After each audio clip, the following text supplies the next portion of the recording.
Сәлем достар, бүгін сіздерге екі бөлімін бірден баяндап беремін, 6-7 бөлімдерін. Ертесі күні Мелиса мен Онур әдеттегідей таңғы ас ішіп отырады, бірақ оны Шебнем білмейді. Бұл жерде де екеуі бір-біріне мақтау сөздер айтып, Мелиса баяғыдай Онурды өзіне қайтарып алудың амалдарын істеп жатады. Тамақ ішіп отырып, Мелиса Онурға қарап, саған қарасам тәбетім ашылады, сенің кездестіргелі бері тамақты жақсы жейтін болдым дейді. Сол кезде Онур Шебнем мен Мелисаны былай миша салыстырып бастайды. Екеуін тамақ ішіп отырған кезде сырттай бір адам бақылап отырады, және ол қалтасынан телефонын шығарып білдіртпей екеуін суретке түсіріп алады. Бас айналып құлап қалғаннан кейін Шебнем орнынан тұрып өзінің мейрамханасына келеді. Сол кезде Дида оған қарап отырып, Онур екеуің махаббат болғансыңдар ма, сен сондай қызарып отырсың деп сөйтеді. Сол кезде Шебнем жоқ деп күледі бетіне қарап. Мейрамханаға бір адам кіріп келе жатады, және ол Айдын жаңа Мелиса мен Онурды суретке түсіріп алған адам осы еді. Ол Шебнем мен Дидем жаққа қарай келеді, және менде бір бомба жаңалық бар деп екеуінің ішін күйдіріп кетеді, бірақ Шебнем ешнәрсе түсінбейді. Арт жағына қарағанда үш әйел Айдынды жандарына шақырып алады. Дидем іштей Айдыннан күдіктеніп, не жаңалық екен деп ойлап отырады. Айдын әйелдердің жанына келіп отырған кезде әйелдер одан жаңалықтарын сұрап тарпа басталады. Сол сәтте Шебнем орнынан тұрып кетіп қалады. Дидем болса Айдынға күдіктене көзбен қарап күліп тұрады. Шебнем бір ауылдағы шайханаға келеді. Ол жерде Рафикпен кездеседі. Рафик Шебнемге Ниязи ағам қайда, оны қайда жібердің, сен оны қайдан танисың деп сұрақтар қойып жатқанда, Шебнем телефонын сөмкесінен шығарып, Рафикті бірнеше рет суретке түсіріп алады. Шебнем Рафикқа, сен маған артық сұрақ қоймайсың, мен саған бұл жерде сұрақ қоямын, Ниязиді не үшін іздеп жүрсің деп айтады. Артық сұрақ қоятын болсаң, мына суретіңді полицияға көрсетіп, мені бопсалады деп, маған тиісті деп айтамын деп айтады. Аңқау Рафик болса отырып әңгімесін бастайды. Ниязи түрмеден шыққаннан кейін Рафикке айтқан әңгімелердің бәрін Шебнемге айтып береді. Ниязи түрмеге селоның кесірінен түскен, және ол күнде таяқ жейтін екен. Шыққаннан кейін селодан өшін алмақшы болған. Рафик болса Шебнемге бар шындығын айтады. Мен аздап құмар ойынына қызығып, қарызға батқан едім дейді. Сол кезде Шебнем түсінеді Рафиктің не айтқысы келгенінің бәрін. Аңқау Рафик селодан қарызға ақша алған екен. Селоның адамы жұмысқа келген кезде ол қашып кетеді. Қарызын сұрау үшін келді екен деп ойлап қалады да Рафик қашып кетеді.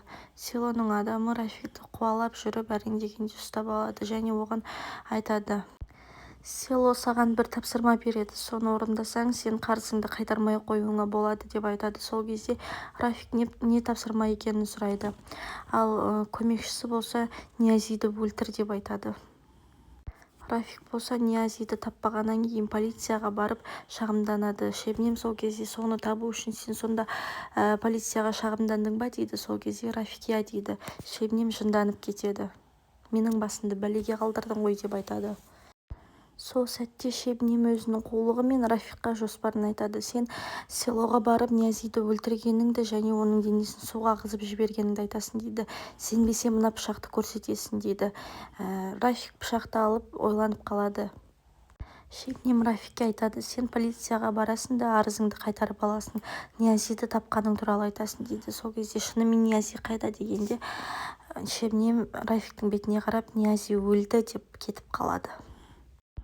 Ал Мелиса болса Шебнемнің әлеуметтік парақшасын қарап отырады, және ол спорт залда, фитнес залында жүретіндігін көреді, және сол жаққа қарай жол тартады.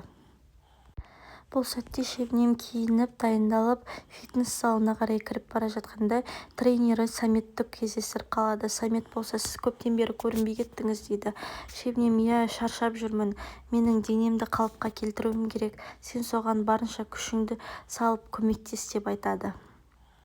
Шебнем жаттығу залында жаттығып жатқанда Мелиса келіп фитнесқа жазылып жатады, және Самет мырзаның тренер болғанын қалайды, бірақ сатушы бала айтады: ол жеке Шебнем ханымның жаттықтырушысы деп айтады. Мелиса киім ауыстыратын бөлмеге барып киімдерін ауыстырып жатқан кезде Шебнем кіріп келеді, бірақ екеуі бір-бірін көрмейді.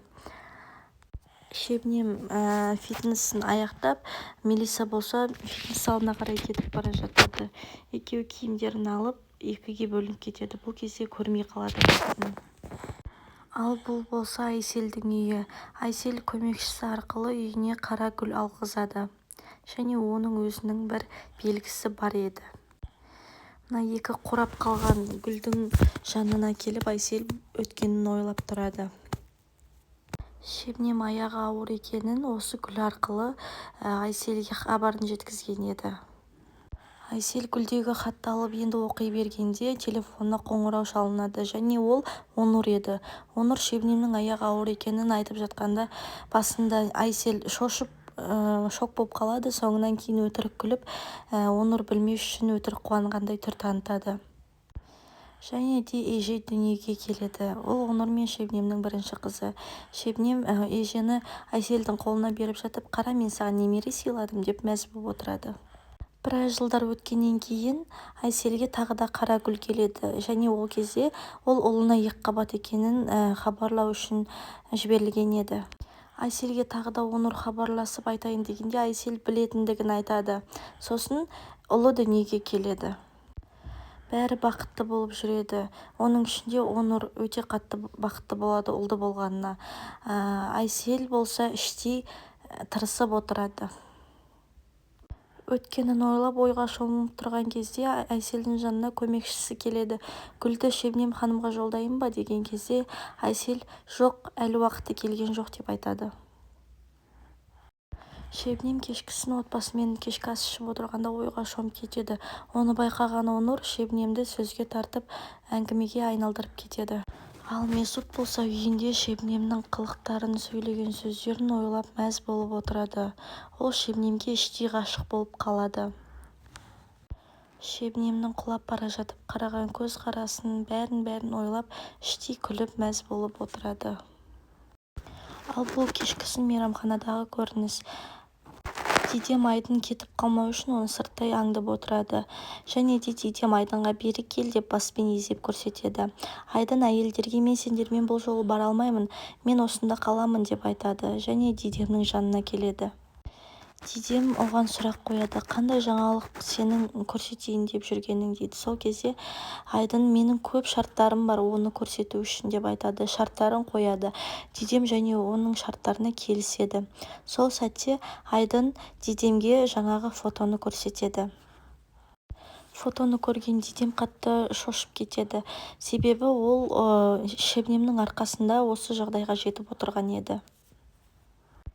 Онур мен Мелисаның суретін көрген Дидем бір орында мелшиіп қатып қалады. Және дереу Айдынның қолына қарай жүгіреді телефонды алып алу үшін. Айдын болса артқа қарай қашып телефонды бермейді. Сол сәтте Дидем Айдынның жағасынан тарпа бас салады да, сен бұл жаңалықты ешқайда шығармайсың дейді. Айдын болса, мен бұл жаңалықты шығарамын Дидемжан деп бой бермейді. Дидем болса жынданып Айдынға мен сені парша-парша қыламын дейді.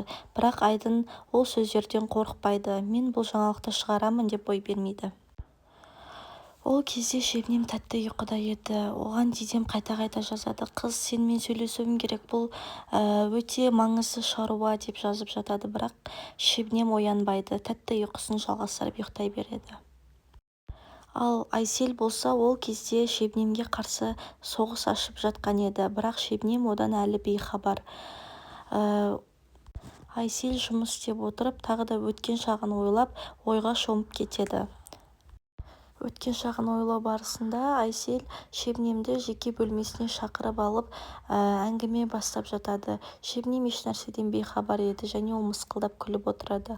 Ал Айсел болса Шебнемге қарап отырып, мен сенің өткеніңді жою барысында құда-құдағиымды тауып алдым дейді. Ал Айсел болса Шебнем қорқыта бастайды. Егер мен құда-құдағиымды Онурдың үйіне айтпай шақыратын болсам, Онур қандай жағдайда болатын еді деп сондай сөздермен Айсел Шебнемді қорқытып бастайды.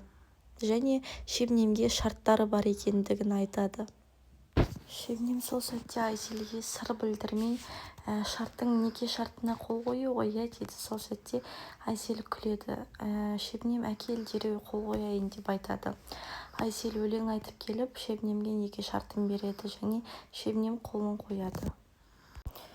Бөлімшеге Рафик келеді және тергеушіге барады да Ниязиді тапқандығы жайлы айтады. Тергеуші Ниязидің ісін жабады. Рафик сыртқа шығып кетеді. Йылмаз Месутқа Ниязидің табылғандығы туралы айтады. Месут болса сенбейді, көзіме келіп бөлімшеге бір көрініп кетсін деп айтады. Ал Мелиса болса Айселге сатып алған үйін көрсетіп жатады. Ол үйіне енді көшіп кіріп жатады. Екеуі ас бөлмесіне кофе ішуге кетеді. Және де Айсель Мелисадан Онур екеуінің арасындағы жағдайларды сұрайды. Мелиса болса айтып бастайды. Үйді сатып алған кезде Онур екеуі бірге келіп көргендігі жайлы айтады. Және Онурды ішке қарай шақырады, маған көмектесші деп. Ал Онур болса сенің өзіңнің талғамың жақсы, өз талғамың бойынша жасай бер деп Онур ары қарай жұмысын істеуге кетіп қалады. Мелиса үйіне кіріп келе жатқанда Онур Мелисаға қарап отырып қалады. Мелиса Айселге жатын бөлмесін көрсетіп жатқанда кіре сала Айсель мелшиіп тұрып қалады. Мелиса түсінбей не болды, Айсель анашым дейді. Сонда перделерге қарайды да бұл түсті Онур ұнатпайды, дереу алып таста дейді.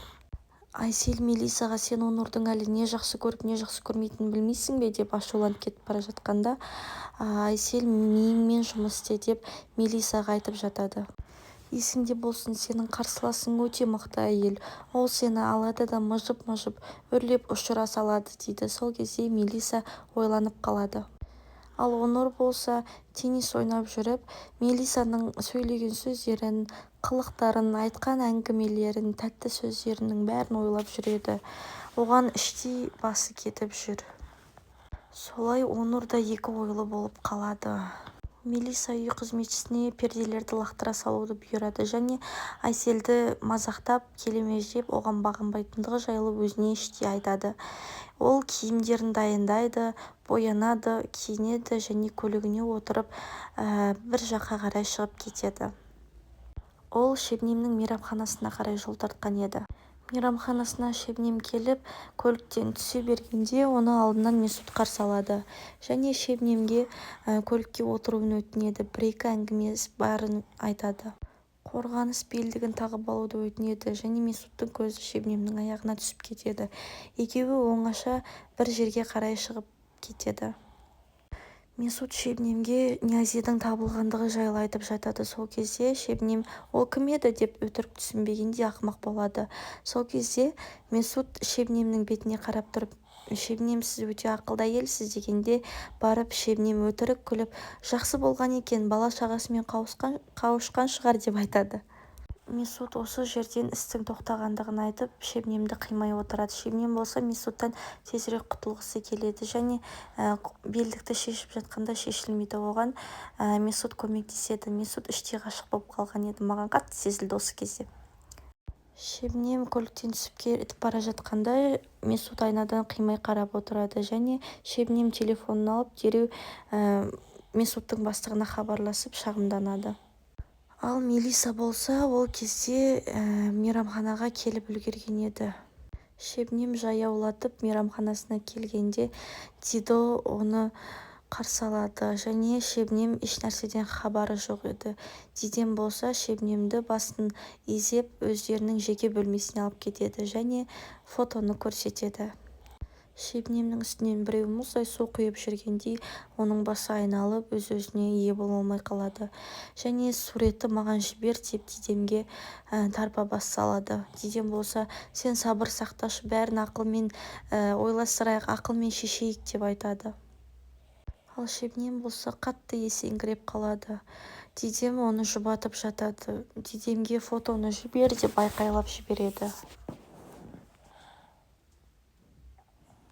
Ал Мелиса ол кезде мейрамхананың ішіне кіріп келе жатқан еді. Ол кіріп келе жатып, Шебнемнің үстеліне, жеке үстеліне көз түседі. Және сол жерге орналасайын деп жатқанда, даяршы келіп Мелисаға айтады, бұл жер жеке үстел, бұл жерге ешкімнің отыруына рұқсат жоқ дейді. Сонда Мелиса, қалай сонда, бұл жер жеке, мен бұл жерге қонақпын және мен осы жерге отырғым келіп тұр дейді.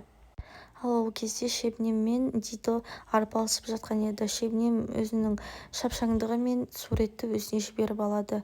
Дидем болса оны Онурға көрсетпеші, өтінемін, екеуміз ақылмен жұмыс істейміз деп айтады. Сол сәтте шебнем қатты ашуланады және отырарда да жылап қалады. Оны Дидем барынша жұбатып жатады, басынан сүйеді және де жұбату сөздерін айтып жатады. Сол кезде бөлмеге жаңағы даяршы келеді де Дидемді шақырады. Сіз шешетін шаруа болып тұр деп айтады. Сол кезде мейрамханаға Айдын және 3 әйел кіріп келеді. Олар Мелисаға қарап қалады. Мелиса артқа қарап тұрғанда Айдын оны танымайды. Айдынға қараған кезде Айдын қатты шок болып оған қарап қалады. Сол кезде әйелдер шулап кетеді. Сен оны танисың ғой, дереу бізге кім екендігін айт дейді. Сол кезде Айдын айтпай қояды. Дидем Мелисаны алыстан көріп түрі бұзылып кетеді және Дидем түрін дереу арада жинап алады да Мелисаның жанына келіп, бұл жерге отыруға рұқсат жоқ, бұл жер жеке үстел деп айтады. Сол кезде Мелиса, қалайша жеке үстел, мен қонақпын және осы жерге отырғым келіп тұр деп айтады. Екеуі біраз сөйлесіп жатады. Сол кезде шебнем неке жүзігіне қарап өзін ретке келтіріп сыртқа қарай шығады. Дидем мен Мелисаның сөйлесіп тұрғанын көріп, шебнем алыстан байқамай қалады және көзі жетеді бұл Мелиса екендігіне. Дидем сол кезде шебнемнің шыққанын көреді және Айдын қазір бомба болады деп айтып отырады. Шебнемнің түрі бұзылып екеуіне қарап қалады.